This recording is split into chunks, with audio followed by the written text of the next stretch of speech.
안녕하세요. 김성길 목사와 함께하는 GTS 말씀 묵상 시간입니다. 오늘은 9번째 주간의 셋째 날 묵상입니다. 오늘 묵상의 주제는 숨겨진 비밀 찾기입니다. 우리가 살아가는 세상에는 나타나 있는 것보다 숨겨진 게 훨씬 더 많죠. 내가 발견한 것보다 발견하지 못한 게 굉장히 많고요. 그래서 말씀도 읽다 보면은 평생을 말씀을 읽고 연구하고 살아왔지만 이런 말씀도 있었나 하고 모르는 것들이 또 이렇게 나타나기도 하고요.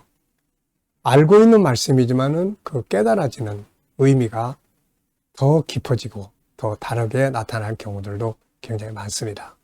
그래서 우리가 항상 생활 속에서도 내가 알지 못하는 것, 내가 이것으로 다 끝났다, 다 했다 이렇게 생각하지 마시고 더 발전할 수 있는 것, 더 나은 것, 더 좋은 방법들은 뭐가 있나? 항상 이런 질문을 하시면서 숨겨진 더 좋은 보물들을 찾아가야 되죠. 이게 이제 변화고 발전입니다. 문명의 발전은 바로 숨겨진 것들을 찾아내는 데 있는 거죠. 이 숨겨진 것을 찾아가는 방법은 키는 바로 질문입니다. 자, 오늘도 우리의 삶 속에서 비즈니스 하시는 분들은 비즈니스를 더 잘할 수 있는 방법을 또 찾으면 지금보다 더 잘할 수 있는 방법들이 또 분명히 있거든요.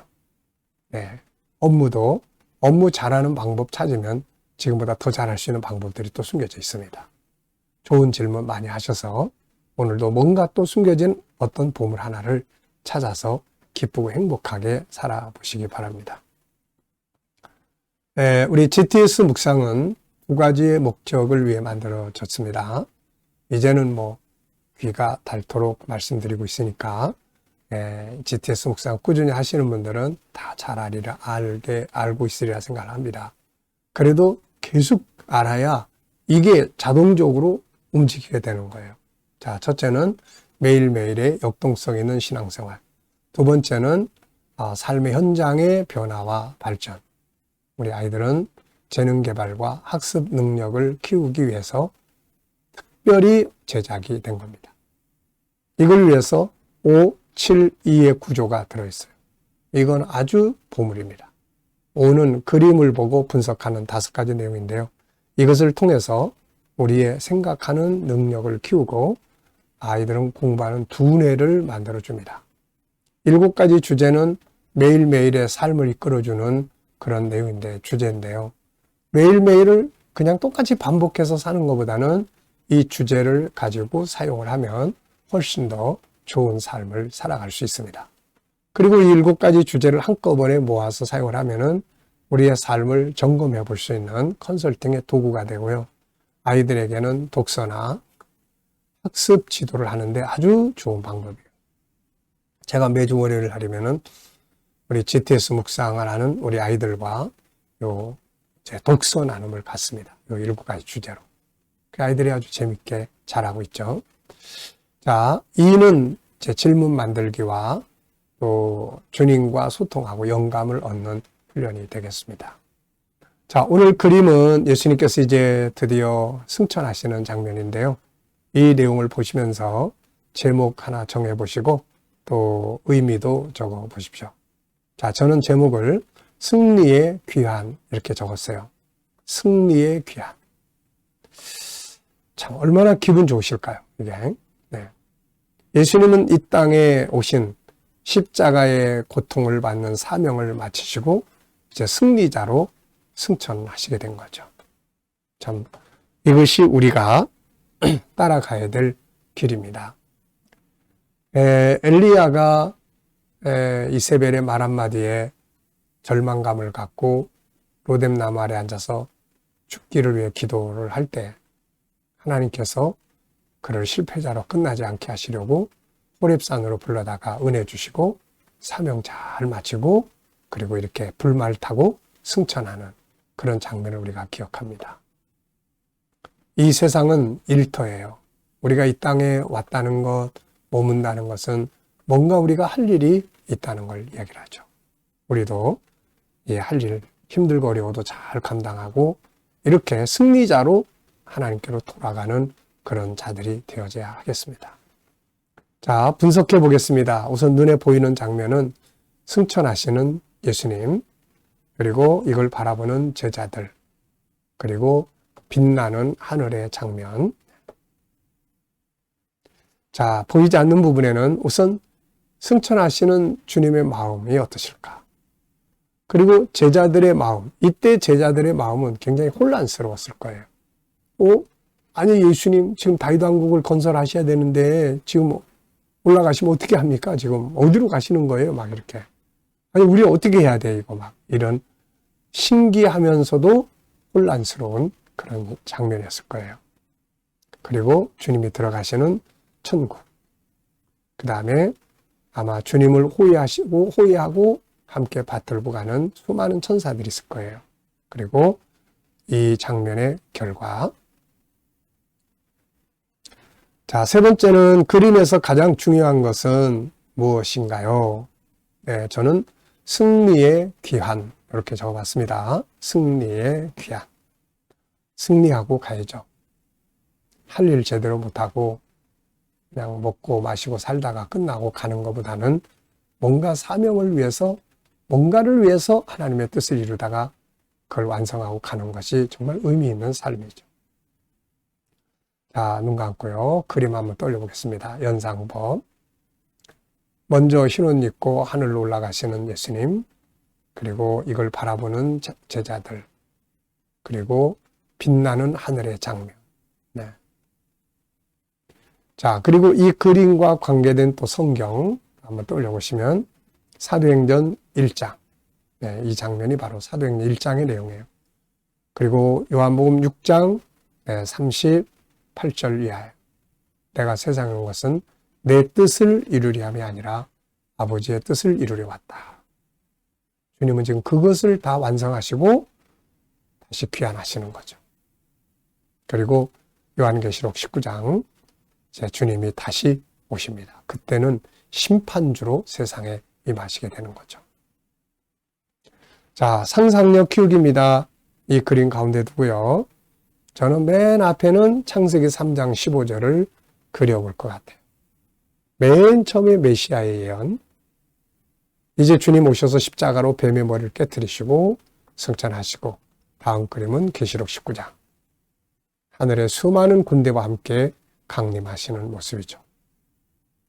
자, 미래를 어떻게 살고 싶은가요? 그렇다면 지금 우리가 무엇을 해야 할까요? 오늘도 미래 비전 또 한번 생각해 보시고 지나가겠습니다.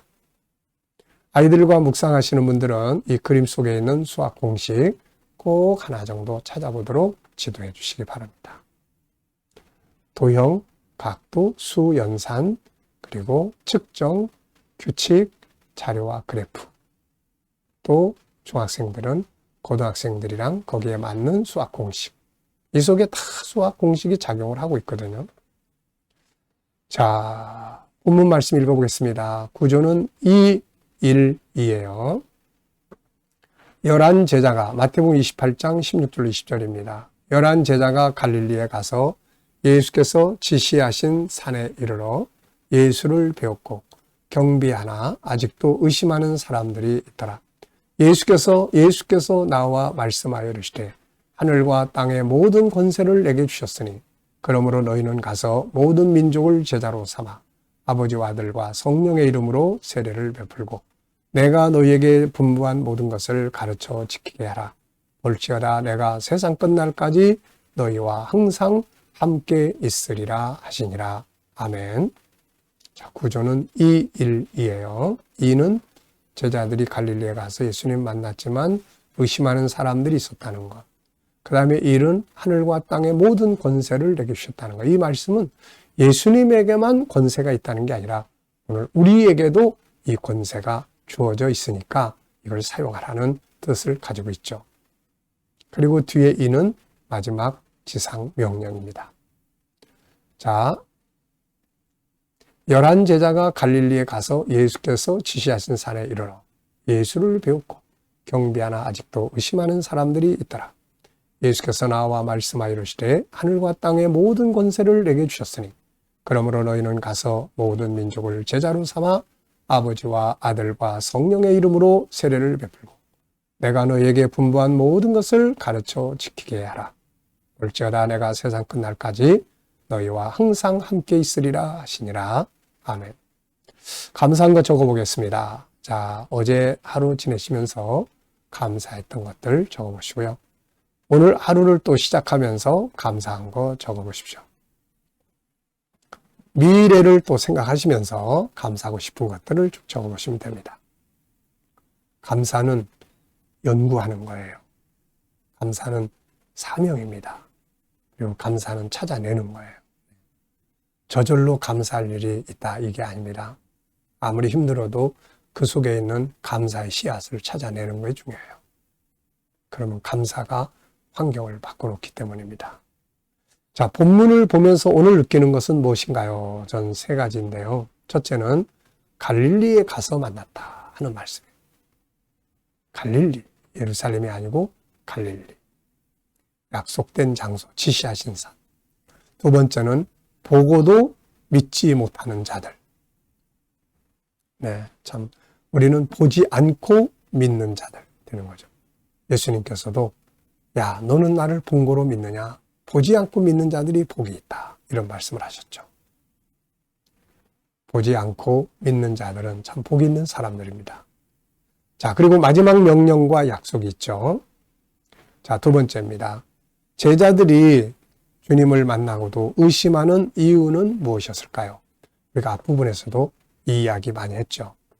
저는 두 가지 때문이 아닐까 이렇게 생각을 해요. 하나는 이게 상식적으로 일단 안 맞는다. 인간의 경험적으로 장사 지낸 분, 무덤 속에 장례까지 치른 분이 무덤을 열고 살아난다. 이건 상식적으로 인간의 일반 통용되는 상식적으로 안 맞는 거예요. 그러니까 이게 의심이 될 수밖에 없는 거죠. 돌아가신 우리 아버지가 만약에 살아나서 옆에 와 계신다 그러면은 이 선뜻 이게 믿어질까요, 이거? 네. 한참 시간이 걸릴 겁니다. 자, 그 다음에는, 네, 말씀에 대한, 그래서 이 말씀을 보고 믿는 게 참 중요한 거예요. 만약에 예수님이 부활하셔, 그리고 갈릴리에 만나, 그러면 자연스럽게 거기 가서 이 말씀대로 되는 상황을 받아들일 수 있지 않겠습니까? 근데 이게 지금 잊어버리고 있다 보니까 상식만 가지고 주님을 대하니까 안 믿어지는 거죠. 말씀에 대한 믿음이 정말 중요하다. 세 번째입니다. 주님이 제자들에게 마지막으로 남기신 명령과 약속은 뭔가요? 다 잘 아시는 내용이죠. 모든 민족에게 가서 내가 가르친 모든 것을 지키게 하라. 세례를 베풀어라. 여기서 우리가 하나 기억한다면 내가 너희에게 분부한 모든 걸 가르쳐 지키게 하라. 그러니까 먼저 배우는 게 중요합니다. 주님의 말씀을 내가 듣고 배우고 배운 다음에는 이것을 가서 전하는 거죠. 네, 가깝게는 내 이웃들에게 전해주고요. 그래서 신앙생활 하면서도 말씀을 일단 배우고 배운 것을 또 새로 나온 누군가에게 전하고 가르치는 것이 이게 아주 중요합니다. 자, 그리고 이제 복음 전파라는 것, 함께 하겠다는 약속. 주님이 함께 하겠다는 약속을 믿는 사람들이 해야 될 일이 뭘까요? 그건 바로 주님과 소통하는 거예요. 주님을 어떻게 하면 좋을까요? 주님이라면 어떻게 하시겠어요? 왜냐하면 같이 계시겠다고 했으니까 그분을 인정하고 그 다음에 묻고 듣고 하는 이게 이제 있어야 되는 거죠. 그래서 주님의 함께 하심을 믿는 사람들은 주님과 소통하는 시간을 꼭 갖는 거예요. 필요해죠. 자, 본문에서 우리의 삶을 성공하게 해주는 성품이 나타나는데 뭐가 있을까요? 저는 우선 두 가지를 적었는데 하나는 순종. 순종은 하여튼 성공하는 성품이에요. 순종. 아브라함도 순종을 통해 성공하고 제자들도 순종한 사람들이 성령 받아 성공하고 결국 순종입니다. 그래서 우리가 인생을 성공적으로 살아가는 데는 하나님이 주시는 말씀과 주신 영감을 순종하는 게 굉장히 중요하죠. 두 번째는 믿음입니다. 예수님이 살아계셔, 함께 계셔, 이런 걸 믿는 거죠. 이런 성품은 우리를 담대하게 하고 삶을 승리하게 만들어줘요. 자, 17절을 보시면은 질문 만들기입니다. 17절, 예수를 배웠고 경비하나 아직도 의심하는 사람들이 있더라. 자, 왜, 무엇을, 어떻게, 만약 이런 용어를 넣으면 질문이 만들어집니다. 자, 저는 가장 큰 복은 무엇인가? 우리가 누릴 수 있는 가장 큰 복은 뭔가? 여기에 보면은 정말 중요한 가장 큰 복이 나타나요. 뭘까요? 예수를 배웠고 주님을 만나는 것, 주님을 뵙는 것, 주님을 경험하는 것, 주님 만나는 것, 이게 가장 큰 복이고 행복이죠. 네. 자, 개인 질문입니다. 업무나 공부에 대해서 질문 만들어 보는 건데요. 업무, 어떤 일들을 하고 사시나요? 업무를 잘 하기 위해서는 어떤 자세가 필요할까요? 제가 항상 이야기하죠. 전체적으로 보면은 업감, 이친, 의변, 축비, 주열, 수공창 13가지. 업감, 이친, 의변, 축비, 주열, 수공창 13가지. 여기에서 핵심적인 것만을 이야기를 하면은 4가지 열정을 가져야 된다. 이게 적당주의로 일을 하면 안 됩니다. 뜨미지근하게 일을 하면 안 돼요. 하나님의 일이든 세상의 일이든 열정을 가지고 일하는. 그 다음에 감사함으로 일하는. 그 다음에 전문가가 되는 거. 그 다음 뭐라고 그랬죠? 4번째, 늘 비전을 만들어가는 거예요. 자, 오늘도 이제 묵상 시간입니다. 주님과 소통하는 시간. 세상 끝날까지 함께 계시려고 하셨으니까 오늘도 바로 내 안에 내 옆에 계시다는 거 믿고 그분께 묻고 영감을 얻어보시기 바랍니다. 자, 눈 감고요. 본문 한번 떠올려 보시고 7가지 주제도 떠올려 보시고 그리고 오늘의 내 삶의 현장, 미래 비전, 만날 사람들 다 떠올려 보시고 주님께 물으시면 됩니다. 주님이라면 어떻게 하시겠습니까? 주님 어떻게 할까요? 어떤 말씀을 사용하면 좋을까요? 그리고 묻고 기다려 보면은 주님이 주시는 지혜, 말씀, 감동, 확신 이런 것들이 있게 되죠. 이 영감을 가지고 살면 좋은 삶이 됩니다. 오늘도 주님 주시는 영감으로 풍성하고 행복하시기 바랍니다. 기도하고 마치겠습니다. 주님 감사합니다. 오늘도 또 묵상으로 하루 시작합니다. 함께하는 모든 이들의 가정, 직장, 사업장마다 풍성한 은혜로 함께 하시고 형통함을 주시며 또 새로운 일터들이 필요한 분들에게 좋은 일터들이 예비되게 하시고 또 치료받는 모든 교우들에게는 치유의 능력이 더 강하게 역사해 주시옵소서. 주님, 오늘도 또 어려운 문제를 안고 기도하는 성도들 감당할 힘을 주시며 협력하여 선을 이루게 하여 주시옵소서. 혼란스러운 이 나라를 지켜 보호해 주시고 주여 오늘도 또 이 나라가 더 발전하고 거룩하고 선교하는 나라가 되게 해 주시옵소서. 주님, 오늘도 세계 곳곳에서 복음을 위해 수고하시는 선교사님들과 저들의 사역 중에 함께하여 주시고 또 우리 KDM 훈련을 통해서 천국 복음이 더욱더 온 세계에 전파되게 하시며 GTS 묵상이 더 많은 이들에게 공급되고 또 다음 세대를 양육하는 일에 귀하게 사용되게 하여 주시옵소서. 감사하며 예수님의 이름으로 기도하옵나이다. 아멘.